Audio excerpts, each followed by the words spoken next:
The Galactic Council's emergency session had lasted 14 rotations. In the grand amphitheater of Nexus Prime, representatives from 12 civilizations argued with the desperation of species facing extinction. The holographic display at the center showed the same terrifying image: a small blue world on the outer rim, third planet from an unremarkable yellow star, Earth, the anomaly that had shattered every prediction their greatest minds could produce. "The humans have done the impossible," declared Vex Prime, the crystalline Zephyrian whose species had ruled through mathematical perfection for millennia. "Their expansion rate defies all models. Their technology advances exponentially. Their combat effectiveness—" The crystal being's light dimmed with what could only be described as fear. In 50 rotations they went from primitive chemical rockets to faster-than-light travel. In another 20 they've colonized 47 systems. The Corlin representative, a massive insectoid creature whose species had conquered through pure aggression, clicked its mandibles nervously. "Our battle fleets cannot match their adaptive tactics.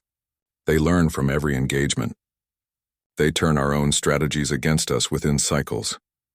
Worse," added the melodic voice of the ethereal collective's ambassador, "they inspire loyalty among conquered species.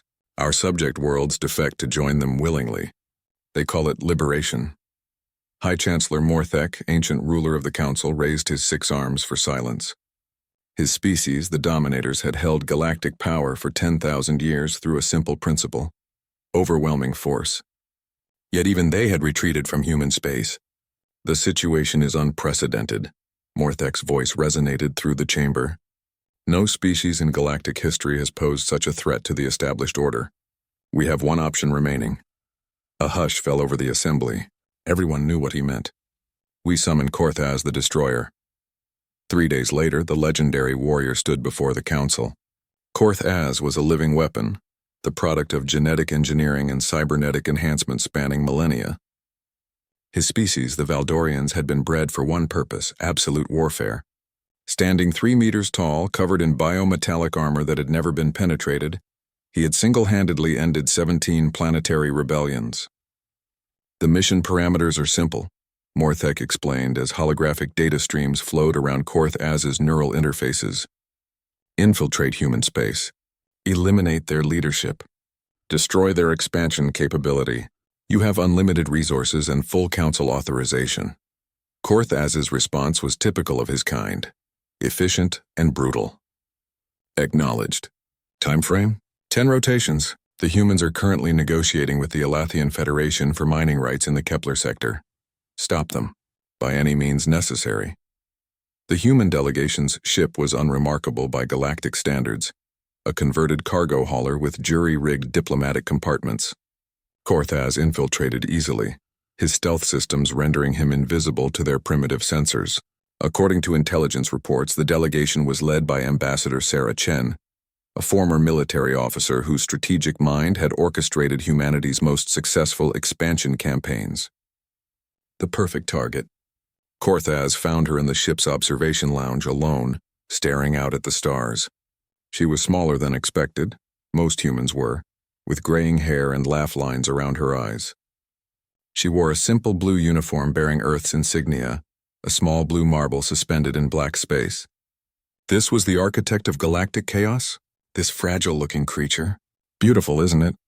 she said suddenly, not turning around. Korthaz's combat systems engaged. She had detected him. Impossible. But instead of raising the alarm, she simply continued looking out at the stellar vista. "I've been watching that nebula for the past hour," she continued conversationally. "The colors keep shifting, purple to gold to deep red. Our scientists say it's caused by ionized gas particles, but I prefer to think it's the galaxy painting itself." "You know I'm here," Korthaz stated, his voice synthesizer giving the words mechanical precision. "Oh, yes." She turned to face him, and he saw no fear in her eyes. "Only curiosity. You're obviously not crew. That stealth field technology is impressive, definitely beyond our current capabilities, which means you're either here to kill me or gather intelligence." She smiled. "Possibly both." Every combat algorithm in his brain demanded action. Strike now. Complete the mission. Yet something made him hesitate. "You're not afraid. Should I be?" She moved to a small food dispenser. "Would you like some coffee?" I'm about to make some. It's a human beverage. Bitter, but somehow comforting. The absurdity of the situation crashed against Korthaz's programming like waves against stone. His target was offering him refreshments. You know what I am. I can guess. The galaxy's getting nervous about humanity's expansion, so they sent their best. The question is, what kind of best are you? She prepared 2 cups of the dark liquid, its aroma filling the small space. The kind that solves problems through violence or the kind that finds better solutions? She offered him a cup. Against every instinct, every line of code in his enhanced brain, he accepted it. I am Korthaz the Destroyer. I have ended worlds.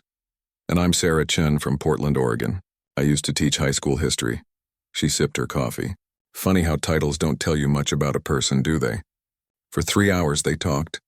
Not interrogation, not negotiation, conversation. She told him about Earth, about humanity's dreams of exploring the stars not for conquest but for knowledge. She spoke of their mistakes, their wars, their gradual realization that diversity made them stronger. The other species in the galaxy, they built perfect civilizations, she explained. The Zephyrians optimized everything mathematically.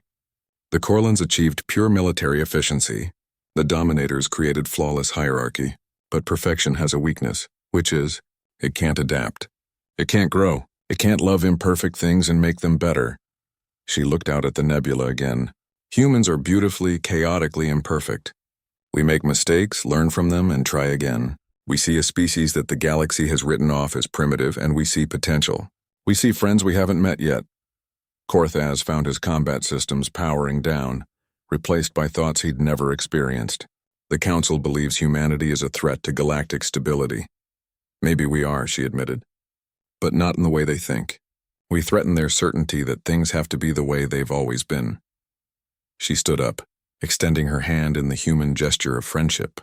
I have a proposal for you, Korthaz. Instead of destroying what we've built, help us build something better.